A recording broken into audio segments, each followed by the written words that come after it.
Hello guys, PCS preparation के online platform में मैं प्रिया आपका स्वागत करती हूँ। आई होप आप सब बहुत अच्छे होंगे और पढ़ाई आपकी कैसी चल रही है कमेंट सेक्शन में बताइए। और चलिए ठीक है, देखते पढ़ते रहिए, नोट्स भी बनाते रहिएगा, ठीक है। बाद में एग्ज़ाम टाइम में बहुत हेल्प होगी आप लोगों की।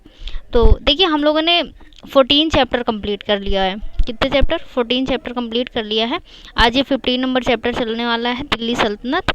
और ये 1206 से स्टार्ट हुआ था, 1526 ईस्वी में। काफ़ी लंबा कार्यकाल था इसका, इतने वर्षों तक ये चला। आज इसका हम लोग फर्स्ट पार्ट पढ़ने वाले हैं। तो चलिए देखते हैं इसका पहला क्वेश्चन क्या कह रहा है। देखिए, क्वेश्चन कह रहा है कि अनुष्ठानिक नातेदारी। अच्छा सुनिए, मतलब आप लोग को बाहर की आवाज़ आ रही होगी शायद। ये वो मुहर्रम चल रहा है तो अभी कुछ कर नहीं सकते ना इसके लिए।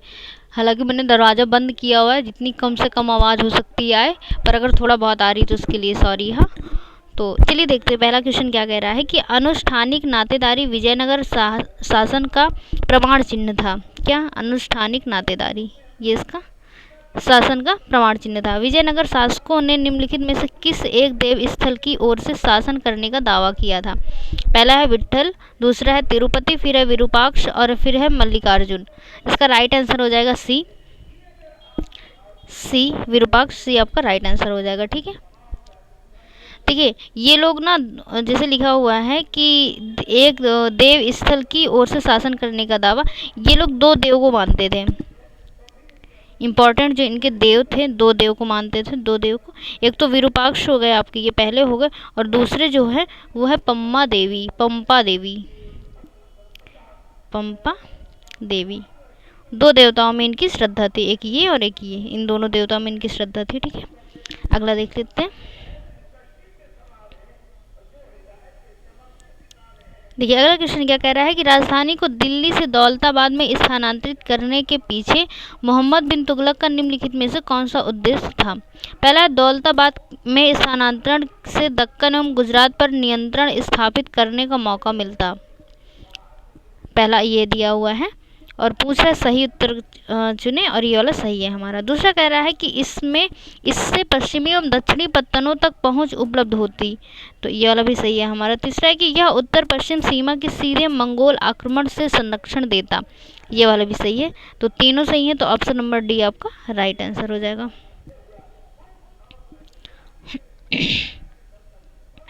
देखिए, अगला क्वेश्चन क्या कर रहा है, निम्नलिखित में से किस राजवंशों ने विजयनगर साम्राज्य के अधिराजत्व के अधीन शासन किया? तो किसने किया है, तो पहले इसका क्रम बना लेते हैं। देखिए, तो पहला है, देखिए संगम, इधर लिख लेते हैं। सबसे पहले संगम है, किस ऑप्शन में है फिर हम मैच करवाएंगे, ठीक है।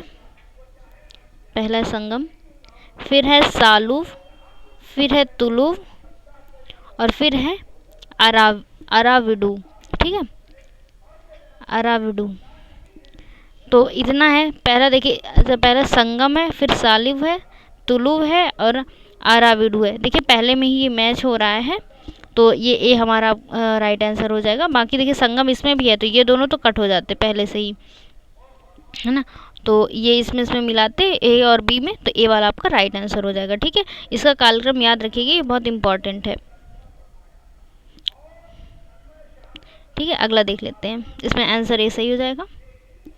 अगला क्वेश्चन, देखिए, निम्नलिखित इमारतों में से किस एक में पहली मौजूद सही मेहराब टू आर्क पाई गई है? पहला 2.5 दिन का झोपड़ा, दूसरा है कुव्वत उल इस्लाम मस्जिद, तीसरा है सुल्तान बलबन का मकबरा, फिर है अलाई दरवाज़ा। इसमें से जो राइट आंसर है वो सी है, सुल्तान बलबन का मकबरा। देखिए, ये किस शैली में निर्मित है, आप थोड़ा सा इसके बारे में देख लेते हैं। जो ये मकबरा है, सबसे पहले इसमें दोहरे गुम्बद का प्रयोग किया गया है, और दूसरा इसमें इम्पॉर्टेंट है कि ये इसमें जो शैली है वो है विशुद्ध, विशुद्ध है ये, विशुद्ध इस्लामिक शैली, विशुद्ध इस्लामिक शैली का प्रयोग किया गया है। मतलब इस शैली का भारत का पहला मकबरा है ये, भारत का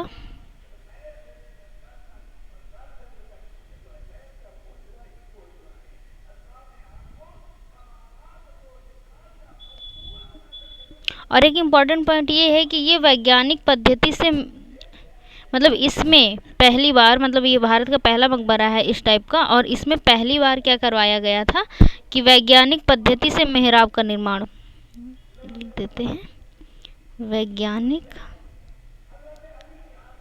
पद्धति से मेहराब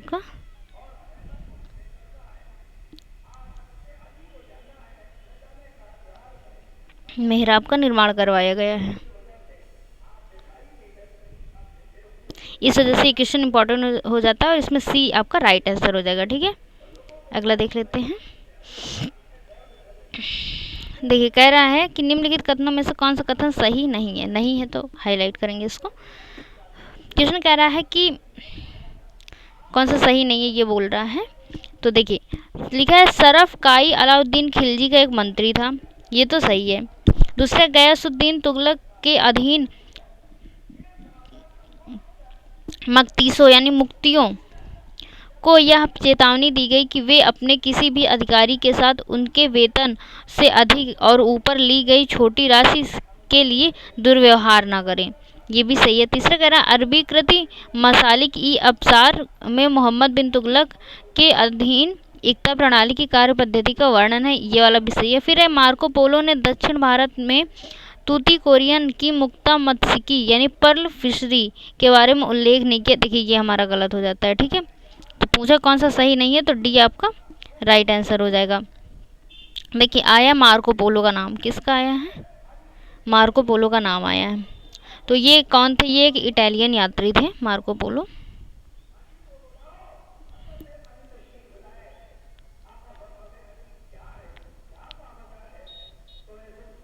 जो भारत आए हुए थे।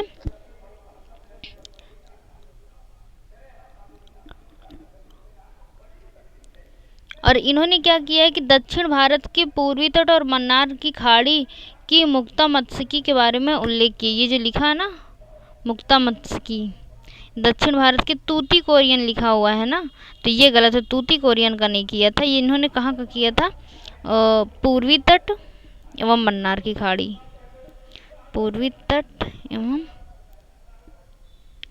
मन्नार की खाड़ी। ठीक है,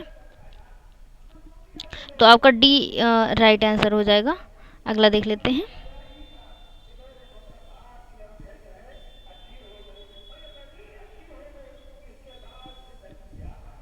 देखिए, क्वेश्चन क्या कह रहा है, लिखा है कि विजयनगर साम्राज्य के राजाओं द्वारा धार्मिक प्रयोजनों के लिए उपयोग किए जाने वाले मंच यानी चबूतरे को क्या कहा जाता था।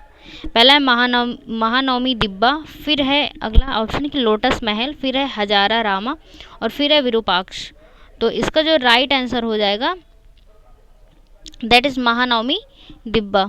पहला आंसर आपका, पहला वाला ये सही है, ये आपका राइट आंसर हो जाएगा। ठीक है, देखिए एक सेकेंड, महानवमी दिब्बा, देखिए ये एक वर्गाकार मंच होता है। क्या होता है, एक वर्गाकार मंच होता है। आप लोग लिखते जाइएगा। ठीक है, और यहाँ पर जैसे यहाँ पर क्या होता था कि धार्मिक प्रयोजन होते थे राज्य के अंदर, जो कि धार्मिक प्रयोजन होते थे।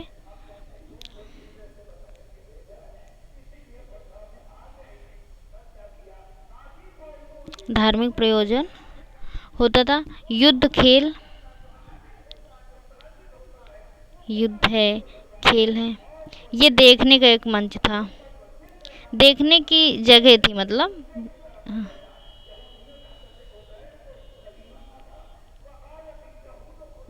जगन मतलब कि एक बहुत मतलब ये बोला ना वर्गाकार मंच था, जहाँ पे बैठ के राजा लोग देख सकते हैं कि युद्ध में जैसे लुत्फ उठाते हैं ना युद्ध वगैरह का, तो ये वही जगह थी जहाँ पर ऐसा चीज़ें होती थी। ठीक है, और जैसे दिया है लोटस महल, ये क्या है, तो शाही परिवार लिख देते हैं, लोटस महल पूछा जा सकता है, तो ये है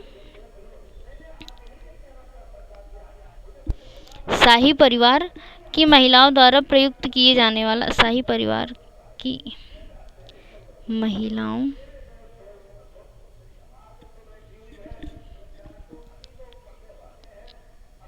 के द्वारा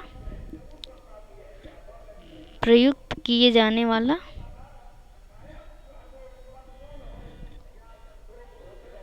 पृथक क्षेत्र, जगह नहीं है, पृथक क्षेत्र। ठीक है, समझ में आ गया होगा। देखिए हजारा रामा क्या है, एक पेज ले लेते हैं।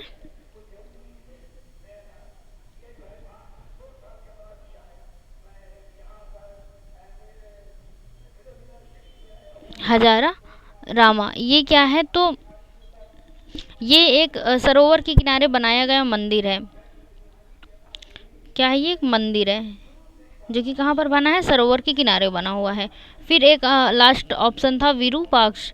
विरूपाक्ष हम देखिए लिख देते हैं विरूपाक्ष, ये क्या था, तो ये हम्पी में स्थित एक मंदिर था, हम्पी में स्थित। अच्छा देखिए एक क्वेश्चन यहाँ से बनता है कि हम्पी आपको किस नोट में देखने को मिलती है, ये आप लोग कमेंट सेक्शन में बताइए, कितने रुपए की नोट में हम्पी का चित्र देखने को मिलता है। ठीक है, और हम्पी में स्थित ये एक मंदिर है ये भी, और इस मंदिर की एक विशेषता है कि ये ना मतलब जो उनकी चित्रकारी है, जिन्होंने बनाया है उनकी चित्रकारी उनकी भावनाओं से भरा हुआ मंदिर है, भावनाओं से भरा मंदिर है ये। ठीक है, चलिए अगला देख लेते हैं। अगला क्वेश्चन कह रहा है कि तुंगभद्रा नदी किस साम्राज्य का भरण पोषण करती थी। पहला है चोल, दूसरा है विजयनगर, तीसरा है वाकाटक और चौथा है पांड्य। इसका राइट आंसर हो जाएगा विजयनगर, तो बी आपका राइट आंसर हो जाएगा।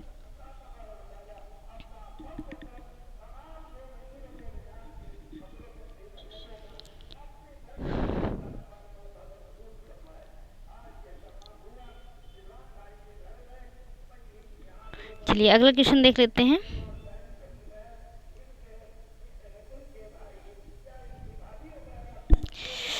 अगला क्वेश्चन आप लोग पढ़िए।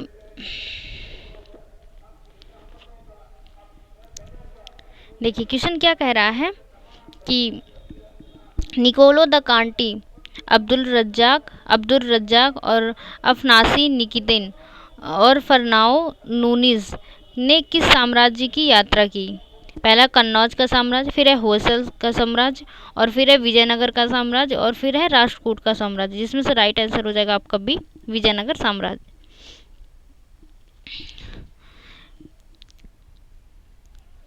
ये जो निकोलो द कांटी है इनके बारे में थोड़ा थोड़ा जान लेते हैं। ये निकोलो द कांटी ये एक इटली यात्री थे। इन्होंने एक बुक लिखी है, बुक बहुत इम्पोर्टेंट है, बुक का नाम है ट्रेवल्स ऑफ निकोलो कांटी।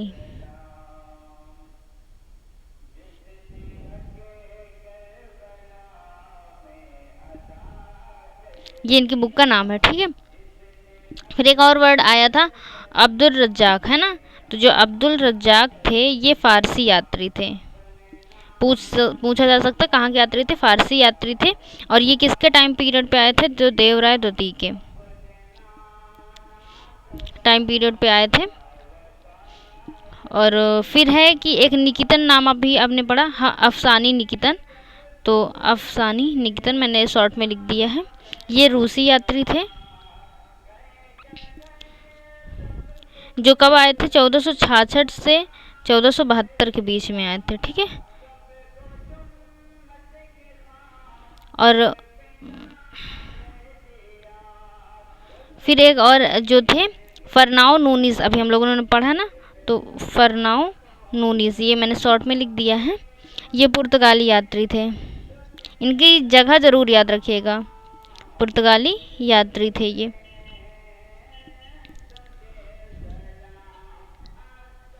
ठीक है, अगला क्वेश्चन देख लेते हैं।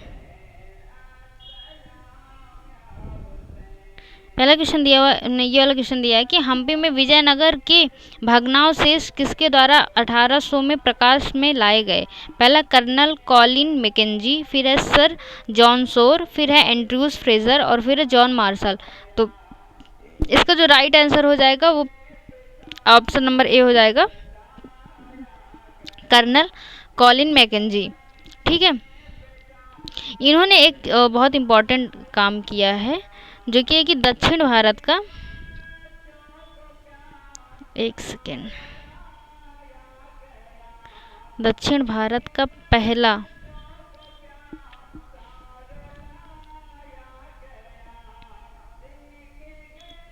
प्रमाणिक मैप इन्होंने प्रस्तुत किया था, जियोग्राफिकल मैप है।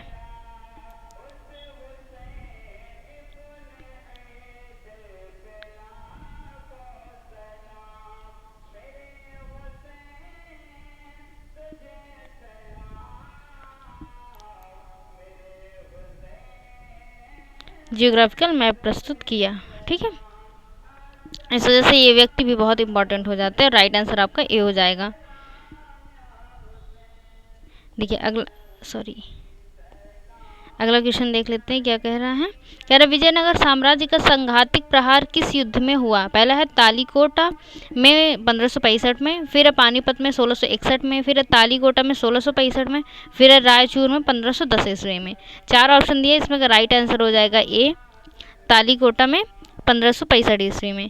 तो ए आपका राइट आंसर हो जाएगा।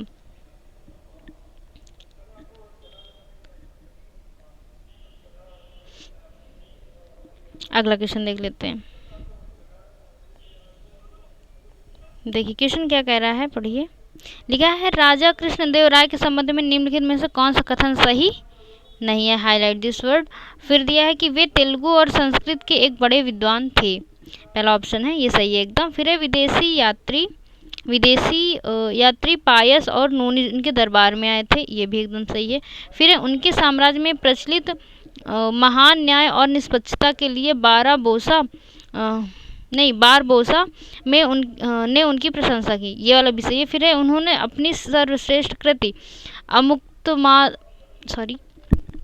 आमुक्तमाल्यद की रचना संस्कृत में की। देखिए यही वाला हमारा ऑप्शन गलत हो जाता है। क्यों गलत है? इनकी जो बुक है ये आमुक्तमाल्यद, ये तो सही है, पर इसने कहा संस्कृत में लिखे, तो संस्कृत में नहीं लिखा, इन्होंने तेलुगु में लिखी है। तेलुगु में ये बुक लिखी गई है, जो कि कौटिल्य के अर्थशास्त्र के समान ही राजव्यवस्था पर आधारित है। जो कौटिल्य के अर्थशास्त्र है मतलब किससे संबंधित है? राजव्यवस्था से। ये उतनी ही इम्पोर्टेंस रखती है जितना इतिहास में कौटिल्य का अर्थशास्त्र रखता है। इस वजह से ये किताब बहुत इंपॉर्टेंट हो जाती है। तो डी आपका राइट आंसर हो जाएगा।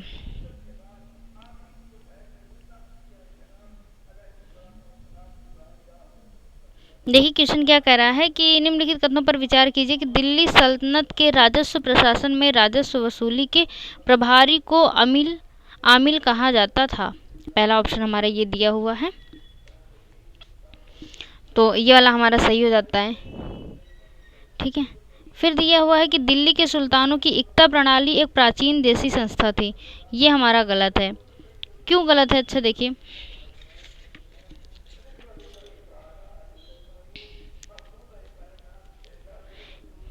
जो कि इक्ता है, इक्ता प्रणाली, ये दिल्ली सल्तनत के अंतर्गत दिल्ली देसी संस्था ने, ये विकसित संस्था थी। जो लिखा है देसी संस्था, तो देसी नहीं, ये विकसित संस्था थी, इस वजह से ये वाला ऑप्शन गलत हो जाता है। दूसरा कह रहा है कि मीर बख्शी का पद दिल्ली के खिलजी सुल्तानों के शासनकाल में अस्तित्व में आया, तो नहीं, ये देखिए लिखा है दिल्ली के खिलजी सुल्तानों के शासनकाल में नहीं, ये आया था मुगल काल के टाइम पे, मुगल काल के टाइम पे आया था, उसका नाम अस्तित्व में आया था मीर बख्शी का। तो पहला सही है, दूसरा भी हमारा गलत हो जाता है, तीसरा कुछ ना कुछ इसमें पॉइंट गलत दिया हुआ है ना। तो आपका देखिए अगला ऑप्शन दिया होगा शायद, हाँ दिया हुआ। देखिए कौन सा पूछ रहा है सही है, तो केवल एक सही, तो ए आपका राइट आंसर हो जाएगा, बाकी दो और सब गलत है। देखिए अगला क्वेश्चन क्या कह रहा है कि विजयनगर के शासक कृष्णदेव राय की कराधान व्यवस्था से संबंधित निम्नलिखित कथनों पर विचार कीजिए। पहला है कि भूमि की गुणवत्ता के आधार पर भू राजस्व की दर नियत होती थी। पहला ऑप्शन ये दिया हुआ है, तो ये एकदम सही है। कौन सा सही है ये पूछ रहा है। दूसरा कह रहा है कारखानों के निजी स्वामी एक औद्योगिक कर देते थे, ये वाला भी हमारा सही है। पहला दूसरा दोनों सही है, ऑप्शन नंबर सी आपका राइट आंसर हो जाएगा। अगला क्वेश्चन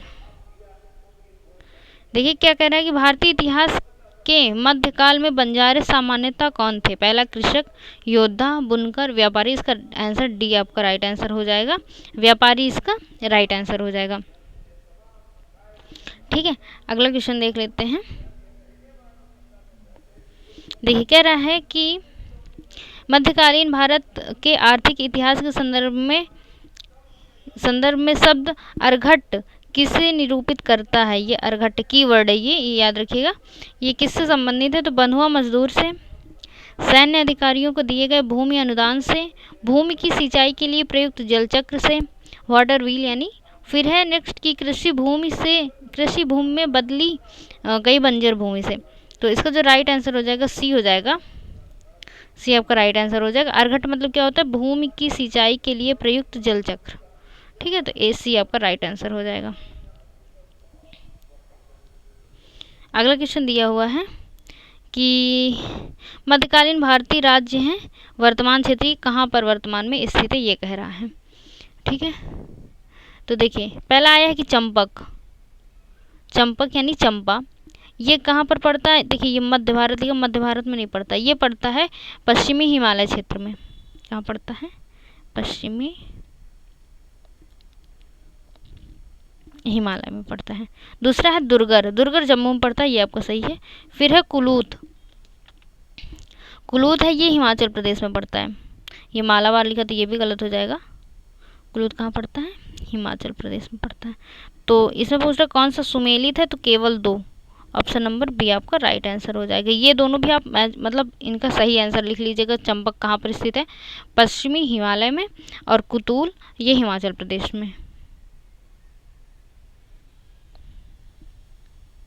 देखिए अगला क्वेश्चन क्या कह रहा है कि इनमें से किसने कृष्णा नदी की सहायक नदी के दक्षिणी तट पर एक नए नगर की स्थापना की और उस देवता के प्रतिनिधि के रूप में अपने इस नए राज्य पर शासन करने का दायित्व लिया, जिसके बारे में माना जाता था कि कृष्णा नदी से दक्षिण की समस्त भूमि उस देवता की है? पहला है अमोघवर्ष, फिर है बल्लाल द्वितीय, फिर है हरिहर प्रथम, और चौथा है प्रताप रुद्र द्वितीय। इसका राइट आंसर हो जाएगा सी, हरिहर प्रथम। सी मतलब आपका राइट आंसर हो जाएगा। देखिए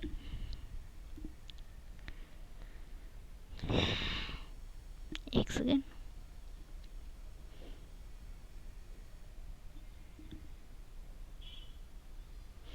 ये हरिहर प्रथम है। हरिहर और एक इनके भाई थे बुक्का, हरिहर बुक्का, ये 2 भाई थे। इन्होंने कृष्णा नदी के तट पर एक राज्य की स्थापना की जिसका नाम था विजयनगर, जिसके बारे में आप अभी तक पढ़ रहे हैं। स्थापना की इन्होंने। इसकी पहली जो राजधानी बनाई, फर्स्ट कैपिटल जो बनाई थी वो है अनेगोंडी को, अनेगोंडी को इन्होंने पहली राजधानी बनाई। ठीक है, और अभी फिलहाल विजयनगर का नाम क्या है? हम्पी। ये तीनों पॉइंट इंपॉर्टेंट है, आप लोग लिख लीजिएगा। तो ये इसका राइट आंसर सी हो जाएगा। ठीक है, अगला क्वेश्चन देख लेते हैं। देखिए क्या कह रहा है कि कुतुबुद्दीन ऐबक के संबंध में निम्नलिखित कथनों पर विचार कीजिए। लिखा यह एक तुर्क गुलाम था।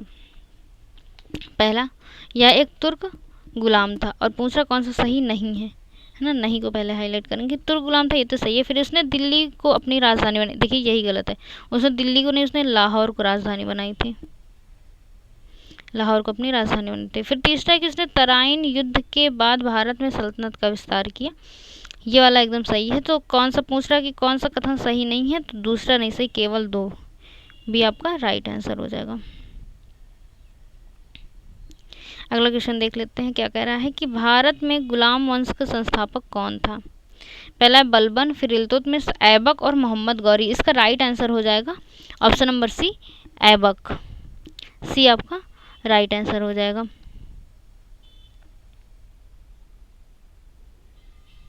अगला देख लेते हैं, लास्ट क्वेश्चन आज के इसमें का। देखिए लिखा हुआ कि कुतुबुद्दीन ऐबक की मृत्यु किस कारण हुई? पहला है कि उसने एक विश्वास पात्र कुलीन ने छुरा मारकर हत्या कर दी, ये एकदम गलत है। दूसरा, पंजाब पर अधिकार करने हेतु उसने गजनी के शासक यलदूज से युद्ध किया जिससे उसकी मृत्यु हो गई, ये भी गलत है। फिर है कि कलिंजर के किले में घेरा डालते समय लगी चोट से उसकी मृत्यु हो गई, ये भी गलत है। लास्ट यही बचा, यही सही होगा, डी आपका राइट आंसर है। लिखा हुआ है कि चौगान यानी पोलो, जो मध्यकालीन पोलो था उसको चौगान बोलते थे, वो खेलते समय घोड़े से गिर जाने के कारण उसकी मृत्यु हो गई, ये एकदम सही बात है। तो डी आपका राइट आंसर हो जाएगा।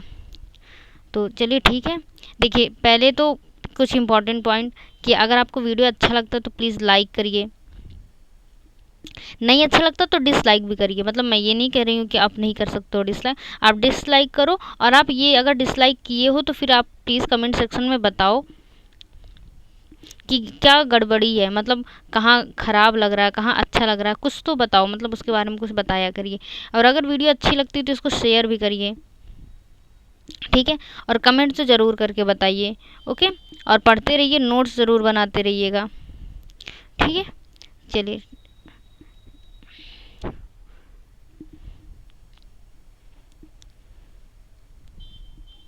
थैंक यू सो मच, पढ़ते रहिए, जय हिंद।